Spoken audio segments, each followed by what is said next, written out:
সমাজে যখন অশ্লীলতা ছড়িয়ে পড়বে তখন রব্বুল আলামিন একটার পরে একটা রোগ আসতে থাকবে, সমাজে গজব আসতে থাকবে, ভিন্ন ভিন্ন রকম রোগ আসবে, ভিন্ন ভিন্ন রকম রূপ নিয়ে, আর আমাদেরকে হতাশা করে যাবে। তার একটাই কারণ হলো সমাজে অশ্লীলতা বাড়ানো।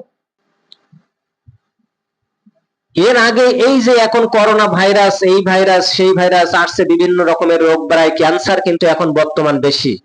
দেখেন সমাজের ভিতরে সব থেকে মারাত্মক রোগ বেশি হলো, আগে ছিল শতকরা 1-2 জন ক্যান্সার হয়ে মারা যেত, কিন্তু এখন ক্যান্সার নেই আমার মনে হয় এরকম পরিবার খুবই কম। 2-5টা ফ্যামিলি মিলে একজন করে ক্যান্সারে আক্রান্ত, তার মানে ব্লাডের সমস্যাই ক্যান্সারের মূল কারণ।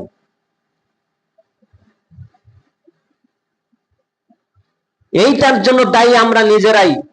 সমাজে যখন অশ্লীলতা ছড়িয়ে পড়বে তখন রব্বুল আলামিন একটার পরে একটা রোগ আসতে থাকবে, সমাজে গজব আসতে থাকবে, ভিন্ন ভিন্ন রকম রোগ আসবে, ভিন্ন ভিন্ন রকম রূপ নিয়ে, আর আমাদেরকে হতাশা করে যাবে। তার একটাই কারণ হলো সমাজে অশ্লীলতা বাড়ানো।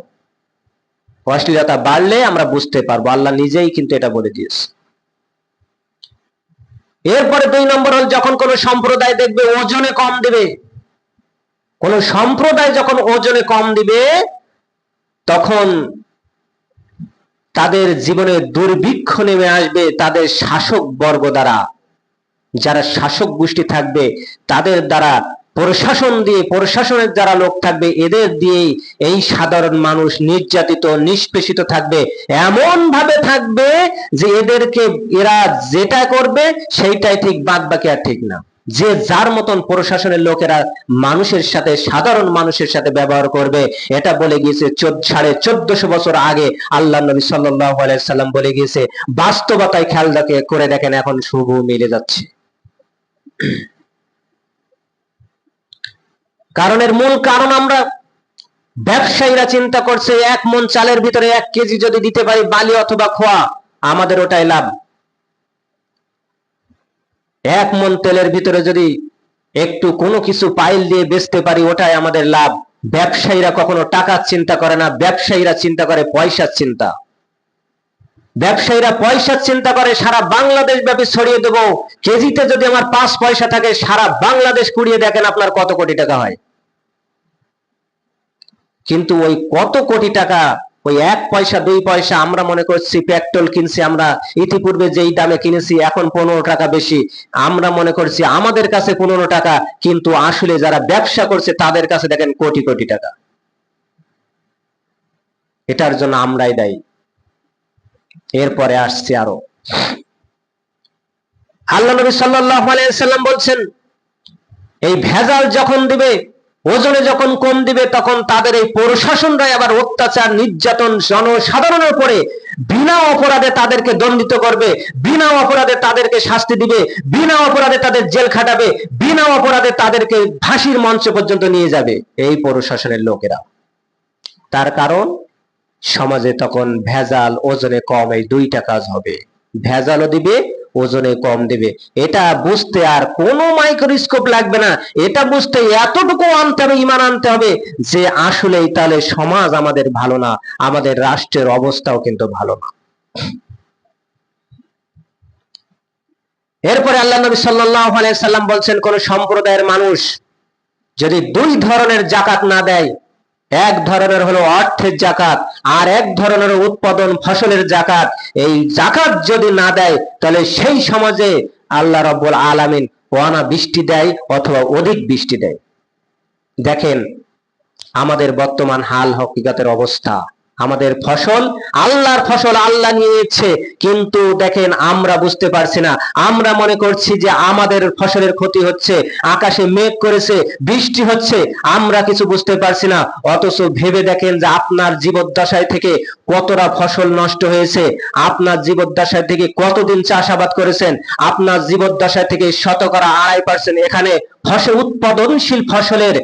উৎপাদনশীল ফসলের 20 ভাগের 1 ভাগ আপনাকে যাকাত দেওয়া ফরজ, এটা দিতে হবে। আর যতদিন পর্যন্ত দেন নাই দেখেন আপনার ক্ষতি ওভাবে হতেই যাচ্ছে। চোরের 10 দিন, সাধুর 1 দিন। আপনার হয়তো 5 বছর ক্ষতি হয় নাই, দেখেন 1 বছরে আপনার 5 বছরের জাকাতে যা ক্ষতি হয় নাই, মানে জাকাত দিলে যেটা ক্ষতি হতো মানে কমে যেত, তার থেকে বেশি ক্ষতি হয়ে যাবে আপনার। এটা আল্লাহর নবীর কথা, এটা মানুষের তৈরি করা কথা না। জাকাত দিবেন না, ওষুধ দিবেন না, ক্ষতি আপনার হয়ে যাবে, আপনি বুঝতে পারবেন না। গাড়ি দিয়ে বাসায় নিয়ে আসছেন বৃষ্টি, মানে আপনার ধান নিয়ে আসছেন বাড়িতে, দেখবেন এমন একটা আঘাতে বা বিভিন্ন কারণবশত ওই গাড়ির চাকায় পড়ে এতটা পরিমাণ ফসল নষ্ট হয়ে যাবে, আপনি নিজেও বুঝতে পারছেন না যে জাকাত কোথায় থেকে চলে গেল। আল্লাহর সম্পদ আল্লাহ নিয়ে নিবে, কিভাবে নিয়ে নিবে এটা আল্লাহ রাব্বুল আলামিন জানেন, কিন্তু মাঝখানে আমরা দোষী হয়ে যাচ্ছি। কারণ আমরা যদি দিতাম তাহলে আমাদের ওই সম্পদ আর ওইভাবে অপচয় হতো না। কারণ জাকাত দিলে বৃদ্ধি পায়, জাকাত দিলে মালের পবিত্রতা অর্জন হয়, জাকাত দিলে সম্পদের বৃদ্ধি পায়। হযরত উসমান রাদিয়াল্লাহু তাআলা আনহুকে প্রশ্ন করা হয়েছিল, তোমাকে এত সম্পদ, তোমার এত সম্পদ আসে কোথা থেকে? হযরত উসমান রাদিয়াল্লাহু তাআলা আনহু বলেছিল, আমি দান করি যখন থেকে আমার সম্পদ বাড়া শুরু করেছে তখন থেকে। বলেন সুবহানাল্লাহ। আমাদের সময়তে পানি নাই, আকাশের বৃষ্টি নাই, অসময়ে যখন পানির প্রয়োজন, বৃষ্টির প্রয়োজন হয় না, তখন দেখেন আমাদের বৃষ্টি আসছে। এর মূল কারণ হলো আমরা আমাদের নিজেরাই। কারণ উৎপাদনশীল ফসলের জাকাত দেয় না, ওষুধ দেয় না। এখানে সুন্দর করে বলা হয়েছে, আপনি হিসাব কিতাব করেন, শুধুমাত্র পানি খরচ যদি আপনি ধরেন, পানি খরচ বাদ দিয়ে যদি আপনি সব ধরেন, সেটাও দিতে পারবেন। সিস্টেম আছে অনেকটা, 3টা সিস্টেম আছে। 1 নম্বর হলো, যদি পানি খরচ আপনার আর ফসল উৎপাদন হয়, তাহলে আপনার 20 ভাগের 1 ভাগ। আর যদি আসমানের পানিতে অথবা ঢেউয়ের পানিতে জোয়ার ভাটায় যদি উৎপাদন হয়, তাহলে 10 ভাগের 1 ভাগ দিতে হবে। 10 মনে 1 মন খরচ হয় নাই তো, হালকা পাতলা কিছু সার দিয়েছেন। এটাও মুফাসসিরগণ বলেন, যদি এটাও তোমার কষ্টসাধ্য হয়ে যায়, ওটাকেও হিসেব করে রাখো। কারণ আল্লাহ রাব্বুল আলামিন বলেছে, তোমার উৎপাদনশীল ফসল থেকে যাকাত দেওয়ার আগ পর্যন্ত তার থেকে কিছু খেতে পারবে, ব্যবহারও করতে পারবে। তাহলে যদি অন্য তরকারি হতো, আমি তো খেতে পারতাম। অন্য ফসল হতো, আমার বাগানে আম বাগান আছে, আমি তো কাঁচা পাকা সব রকম খেতে পারছি। এই যতক্ষণ পর্যন্ত হালকা পাতলা করে খাবেন, অতক্ষণ পর্যন্ত আপনার ধরা হবে না।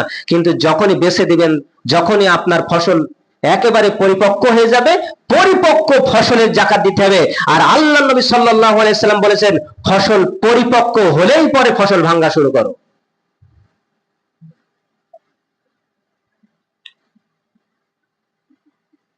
সুতরাং আপনাকে আমাকে সতর্ক করার জন্য রব্বুল আলামিন আল্লাহর নবীর মাধ্যম দিয়েই কিন্তু এই বিধানগুলো দিয়ে দিয়েছেন। আপনার আমার ফসল যেগুলো আসবে, এই পুরা ফসলের হিসাব রাখতে হবে, কত টাকা আমার খরচ হলো, একেবারে সর্বনিম্ন স্তর। তাহলে ইমাম আবু হানিফা রাহিমাহুল্লাহ বলছেন, শুধু পানি খরচটা বাদ দিয়ে উৎপাদনশীল ফসলের যেই খরচ হোক, 4000 টাকা বিঘা, এবার অধিকাংশ এলাকায় পানি খরচ, এই পানি খরচটা বাদ দেন। পানি খরচটা বাদ দিলে আপনার 20 ভাগের 1 ভাগ। যদি বলেন পানি খরচ বাদ দিব না, সব একসাথে ধরবো, তাহলে আপনাকে দিতে হবে 10 ভাগের 1 ভাগ। 10 মনে 1 মন। পানি খরচ বাদ দেওয়ার পরে ইমাম আবু হানিফা রাহিমাহুল্লাহ বলছেন, তোমার যতগুলো সম্পদ হোক না কেন, 5 মন, 10 মন, 1 মন, এই উৎপাদনশীল ফসলের 5 মনের ওই 20 ভাগের ভাগ অথবা 10 ভাগের ভাগ দিতে হবে। একটা হাদিসে রাসূলুল্লাহ সাল্লাল্লাহু আলাইহি সাল্লাম বলছেন, যখন তোমাদের উৎপাদনশীল ফসল 5 অসব পরিমাণ হয়, অর্থাৎ 25 মন 27 কেজি মতন, এই 25 মন 27 থেকে 30 কেজি মতন ফসল যখনই হবে, তখনই আপনাকে জাকাত দিতে হবে। এই 25 মনের নিচেই যখন আসবে, তখন আপনার আর দেওয়া লাগবে না। বুঝতে পেরেছেন? 25 মনের নিচেই। আর একটা মতবাদ আছে, সেটা হলো 17 মন 5 কেজি। এই দুইটা মতামত আছে। একটা হলো ইরাকের মত, আমরা যেটাই ফিতরা দিই না আমরা 1 কেজি 660 গ্রাম, এই আমরা যেটা ফিতরা দিই এই ফিতরার মত অনুযায়ী 27 মণ 25 মণ থেকে 25 মণ মতন, এর ভিতরে এর নিচে আসলে আর যাকাত দেওয়া লাগবে না। আর আরেকটা মত আছে, মদিনার মত বলা হয়, ওটা ইরাকের মত বললাম, ইমাম আবু হানিফার মত। এই মতটাকে অধিকাংশ আমাদের সালাফি ভাইয়েরা যারা, বিশেষ করে আহলে হাদিস ভাইয়েরা, এরা গ্রহণ করছে যে ফিতরা যারা দেয় 2.5 কেজি হিসাবে, একটা আছে না 2.5 কেজি হিসাবে, এই 2.5 কেজি হিসাবে যারা ফিতরা দেয় খাদ্যজাত দ্রব্য, তাদের হিসাবে 17 মণ 5 কেজি। বুঝতে পারছেন? তাহলে আমরা যে অবস্থায় আছি, অন্তত কমপক্ষে হলেও 25 মণের এই জায়গাটায় আমরা দাঁড়িয়ে আছি। আবার আরেকটা ইমাম আবু হানিফার যেটা মত বলছি, সেটা হলো যে যদি কেউ চায় যে আমি দেব, একটু বেশি দেব, তাহলে তার কোনো মাপ নাই, 27 মণ 17 মণ 5 কেজি এটাও দরকার নাই, 25 মণেরও দরকার নাই, তার যতটুকু উৎপাদন হয়েছে ততটুকু 10 ভাগের 1 ভাগ অথবা 20 ভাগের 1 ভাগ, যদি পানির খরচের টাকা বাদ দিয়ে দেয় তাহলে 20 ভাগের 1 ভাগ, আর যদি ধরে তাহলে 10 ভাগের 1 ভাগ, 10 মণে 1 মণ। তো আমরা আপাতত ধরি 25 মণই ধরে নিলাম। মুফাসসিরগণ বর্তমান আধুনিক যুগের আরেকটা মত আছে, সেটা হলো যেহেতু উৎপাদনশীল ফসল উৎপাদন করতে গেলে অধিক হারে খরচ হয় না, বর্তমান সার কীটনাশকের খরচ ব্যাপক হার, এই ব্যাপক হারে হওয়ার কারণে ওই যে একটু আগে একটা আয়াত আছে বলছিলাম যে উৎপাদনশীল ফসল থেকে যাকাত দেওয়ার আগ মুহূর্ত পর্যন্ত, ওষুধ দেওয়ার আগ মুহূর্ত পর্যন্ত তোমরা সেখান থেকে খেতে পারবে। আমাদের উৎপাদনশীল ফসল যেহেতু ধান, আর এই ধানে থেকে তো ফসল কাটার আগে কি খাওয়া যায় নাকি? খাওয়া যায় না। সেই হিসাবে আমাদের পুরা খরচটাই নিজের পারিশ্রমিক বাদ দিয়ে পুরা কীটনাশক সারের খরচটা লিখিত রেখে এই কীটনাশক সারের টাকাটা ওই অংশ থেকে বাদ দেওয়ার পরে আপনাকে যাকাত দিতে হবে। তবে যাকাত আপনাকে ওষুধ দিতেই হবে। কি তো একটু সহজ মনে হলো না? একটু তো সহজ মনে হলো নাকি? না এটাও কঠিন? আর এরপরে যদি না হয়, আল্লাহ নবী সাল্লাল্লাহু আলাইহি ওয়াসাল্লাম বলেছেন, যদি যাকাত ওশর না দাও আমি রব্বুল আলামিন আসমানের পানি বন্ধ করে দিতাম, যদি আমার জমিনে কোনো উদ্ভিদ আর মানুষ ব্যতীত কোনো প্রাণী না থাকতো। অন্য কোনো প্রাণী আর উদ্ভিদের কারণে আমি বৃষ্টি দিয়ে থাকি, যাতে করে ওরা একেবারেই শুধু ওষুধের কারণেই ধ্বংস হয়ে যেত। আমি এটাই চাইছিলাম, কিন্তু এই প্রাণী আর গাছপালা তরুলতার জন্য আমি চাই নাই। আল্লাহ নবী সাল্লাল্লাহু আলাইহি সাল্লাম বলেন, এরপরেও যখন কোন সম্প্রদায় আল্লাহর রাসূলের ওয়াদাকে, আল্লাহর ওয়াদা রাসূলের ওয়াদাকে অমান্য করবে, তার মানে রাসূলের ওয়াদা কি, আল্লাহর ওয়াদা কি? আল্লাহর ওয়াদা হলো আল্লাহর আইন, আল্লাহর বিধান, আল্লাহর আদর্শ, রাসূলের আদর্শ, আল্লাহ যতটুকু শরিয়ত দিয়েছে এই শরিয়ত মানা, রাসূলের আদর্শ মানা, এবং এরপরে আমল থাকা, কোন মানব রচিত আইনের বিধিবিধানের উপরে তাওয়াক্কুল করা যাবে না। এটা যখনই কোন সমাজের মানুষেরা মুমিনরা করবে, তখন আমি আল্লাহর রাসূল সাল্লাল্লাহু আলাইহি সাল্লাম বলছি, আল্লাহ তাদের উপরে এমন বিজাতি, এমন সম্প্রদায়কে শাসক বানাবে, ওই শাসক ওই সাধারণ জনগণের উপরে নির্যাতন, জুলুম, শাসন, শোষণ করতে থাকবে। কারণ কি? সে তো নিজেই আইন তৈরি করতে পারে, আর আইন তৈরি করতে পারবে শুধুমাত্র একমাত্র আল্লাহ রাব্বুল আলামিন আইন তৈরি করার মালিক। এই আইন তৈরি করার ক্ষমতা পৃথিবীতে আল্লাহ রাব্বুল আলামিন রাসূলকে পর্যন্ত দেয় নাই। সুতরাং আল্লাহ যে আইনটা দিয়েছে এই আইনটাই হলো আইন। এই আইন বাদে কারোর রচিত, ডক্টর কামাল হোসেনের রচিত 72 সালের সংবিধানের উপরে যারাই বিশ্বাস আস্থা রাখবেই, কোরআনের আয়াত অনুযায়ী কোরআন বলতেছে ইন্না ইয়াহকুম ইন্না লা ইয়াহকুম বিমা আনজালাল্লাহু ফাউলাইকা হুল কাফিরুন। আল্লাহর বিধান, আল্লাহর হুকুম, আল্লাহর আইন ব্যতীত যারা এই আইন মানবে, যারা এই বিধান মানবে, ওর ভাই কাফের। ফতোয়া দিলাম সূরা নিসার ভিতরে পাবেন 45, 46, 47 আয়াতের ভিতরে, অথবা সূরা মায়েদা, আমার খেয়াল নেই একটা। সুতরাং এই গজবগুলো আসছে আমাদের নিজেদেরই কারণে। এখানে আল্লাহ রাসূল বলছে এই গজবগুলো আসছে আমাদের কারণে। আমরা যখন একটা বিচারের জন্য এমন একজন শাসকের কাছে যাই যে আল্লাহর আইন দরকার নাই, 2000, 5000, 20000, 1 লাখ টাকা দিচ্ছি, এটা মিটিয়ে দাও, আল্লাহর আইনের বিরোধিতা চলে গেল, ওই সমাজে কিন্তু আর কখনো সাধারণ মানুষ শান্তিতে থাকতে পারবে না। কারণ ওই নেতার পকেটে টাকা গুজা শুরু হয়ে গেছে। চলে যান এমপি পর্যায়ে, এমপি যখন ঘুষখোর হয়ে যাবে তখন শরিয়াতের আইন সে চাবে না। শরিয়াতের আইন যদি চাইতো, আইন যদি চায়, তাহলে অবশ্যই ওই এমপি আর খেতে পারবে না, ওই এমপি স্বচ্ছন্দে আনন্দ উপভোগ করতে পারবে না, ওই এমপিকে হিসাব দিতে হবে জনগণের কাছে। কিন্তু ও তো চালাকি করার জন্যই কিন্তু এই আল্লাহর আইন চায় না। চলে যান মন্ত্রীর কাছে, মন্ত্রীর এই কি অবস্থা। যদি চলে যান প্রধানমন্ত্রী পর্যায় পর্যন্ত, এবং যারাই আছে, যারাই থাকবে উপরের লেভেল পর্যন্ত, তারাই যদি আল্লাহর আইনের বিরোধিতা যারাই করবে, মুমিন হলো, কাফের হলো, অথবা মুসলিম হলো, যেই হোক না কেন, ওরা আল্লাহর আইনের বিরোধিতা করলেই কাফের। 5 ওয়াক্ত নামাজের কথা বলা হয় নাই এখানে, রোজার কথা বলা হয় নাই এখানে, ইমানের কথা বলা হয় নাই, আল্লাহর আইনের বিরোধিতা করার কথা বলা হয়েছে। এই জন্য হুকুম যেটা আসবে, এটা দেখতে হবে এই হুকুমটা আল্লাহর আইনের সাথে সামঞ্জস্য কিনা। যদি মিল থাকে সাপোর্ট করবেন, যদি মিল না থাকে সাপোর্ট করা যাবে না। এই জন্য বলবো, যেটা মূল বিষয় বলতেছিলাম, ওসর দিতে হবে আমাদের, ফসলের ওসর যদি না দেন তাহলে এই পর্যায়ক্রমে এইগুলো আসতেই থাকবে।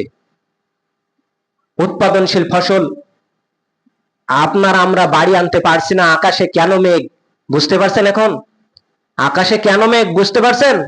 রাসূলের হাদিস দিয়ে বোঝাই দিলাম যে আকাশে মেঘ ততক্ষণ থাকবে ফসল গোছানোর সময় যতক্ষণ পর্যন্ত আমরা উৎপাদনশীল ফসলের যাকাত দেব না। আবার যখন আমাদের বৃষ্টির প্রয়োজন, ধান উৎপাদন করার সময়, ফুল আসার আগ মুহূর্তে বৃষ্টি কি খুব একটা হয়েছিল নাকি? হয়েছিল? তখন আমাদের বৃষ্টির দরকার, তখন কিন্তু হয় নাই। তার মানে বিপরীত। এই বিপরীতের জন্য আল্লাহ দায়ী না, আল্লাহ যেটা করে ভালোর জন্য করে, আসলে না, এর জন্য দায়ী আমরা নিজেরাই। বিষ খেয়ে যদি বলি, একটা গ্যাস ট্যাবলেট বাড়ি গিয়ে খালেন, খেয়ে যদি বলেন আল্লাহ যেটা করে সেটা ভালোর জন্য করে, দোষ কি আল্লাহর নাকি? আল্লাহ কি বাঁচাতে পারবে ওখানে আর? তার মানে আমি তো এমন একটা জিনিস খেয়েছি, রব্বুল আলামিন সেটা নিষেধ করে দিয়েছে, আর সেটা আবার খেয়েছি। আল্লাহ তো নিষেধ করে দিয়েছে, রাসূল তো নিষেধ করে দিয়েছে, সেটাই আবার খেয়ে বলছি আল্লাহ কেমন পারে, বাঁচা কেমন দেখি। তাহলে আমাদেরকে টার্গেট করতে হবে যে আমার যতটুকু সম্পদ হয়েছে 25 মণ সর্বনিম্ন আমরা খেয়াল রাখবো। এই 25 মণের নিচে যাদের হয়েছে তাদের বলছি না, 25 মণের উপরে যাদের হয়েছে, 25 থেকে 26 মণের উপরে যাদের হয়েছে, তারাই চেষ্টা করব যে অন্তত কমপক্ষে 20 মণে 1 মণ ধান আমরা ওসর হিসেবে দেব। কয় জায়গায় দেবেন? সময় তো শেষ হয়ে গিয়েছে, এই 8টা জায়গায় বাদে দেওয়া যাবে না, একদিনে শেষ করে দেব। আল্লাহ রাব্বুল আলামিন বলছেন প্রথম যাদেরকে দিবা, তা ইন্নামাল সাদাকা লিল ফুকারা, যারা সমাজের ভিতরে অভাবীদের জন্য। খেয়াল করবেন, এই 8টা খাত বাদে দেওয়া যাবে না, অভাবীদেরকে দিতে হবে, সম্বলহীন একেবারে অসহায় যারা, তাদেরকে দিতে হবে। যারা এই খাতে কর্মচারী থাকবে, এই যাকাতের টাকা যারা আদায় করবে, এদেরকে দিতে হবে 3 নম্বর। 4 নম্বর, অমুসলিম, এই যেরকম একজন অমুসলিম ভাই আসছিল না আমাদের কাছে, আসছিল, এই যাকাতের টাকা দিয়ে, যাকাতের সম্পদ দিয়ে যদি 20-50 মণ ধান দিয়ে অথবা টাকা দিয়ে তাকে স্বাবলম্বী করে দেওয়া হয়, একটা ভ্যান গাড়ি কিনে দেওয়া হয়, ওই ব্যক্তি কি আর দাঁড়ে দাঁড়ে গিয়ে ভিক্ষে করবে? করবে। এই জন্য বলা হয়েছে যে যাদের অন্তর ধর্মের দিকে আকর্ষণ করে অথচ আসতে পারছে না শুধুমাত্র অর্থের কারণে, এই সকল মানুষদেরকে স্বাবলম্বী করার জন্য। এরপরে হলো দাস মুক্তি, আমাদের সমাজে এটা নেই। এরপরে ঋণগ্রস্তদের জন্য, এটা হলো সমাজের ভিতরে একটা লোক মারা গেল, ওই একটা লোক মারা যাওয়ার পরে দেখা যায় সেই ব্যক্তি অনেকটা ঋণ আছে, গরিব মানুষ, মানে দিন আনা দিন খাওয়া, ওই ব্যক্তিটা মারা গেছে, ঋণ আছে, ওই জাকাতের টাকা নিয়ে ঋণ পরিশোধ করার জন্য। এরপরে আল্লাহর রাস্তায় যারা থাকবে, দিন কায়েম প্রতিষ্ঠার জন্য যারা থাকবে। এরপরে মুসাফির, একজন মানুষ সিলেটে বাসা, আমার বেনাপোলে এসেছে, এই বেনাপোলে আসার কারণে তার পকেট মেরে মানে টাকা পয়সাগুলো নিয়ে নিয়েছে, আসলে সে বড় লোক, কিন্তু এখন বিকাশ লাইনও নেই, নগদও নেই, কোনো উপায় নেই। এখন এই লোকটাকে বাড়ি ফিরে যেতে হবে, এই জাকাতের টাকা দিয়ে তার জন্য খাওয়া জায়েজ আছে। কথা বুঝতে পেরেছেন? এই যে রব্বুল আলামিন যেইগুলোকে নির্ধারণ করে দিয়েছেন, এইগুলা বাদে অন্য কোন খাদে দিলে জাকাত হবে না, হবে না, হবে না। একটু সময় বেশি হয়ে গেল। ওয়া মা তাওফিক ইল্লা বিল্লাহ। আল্লাহ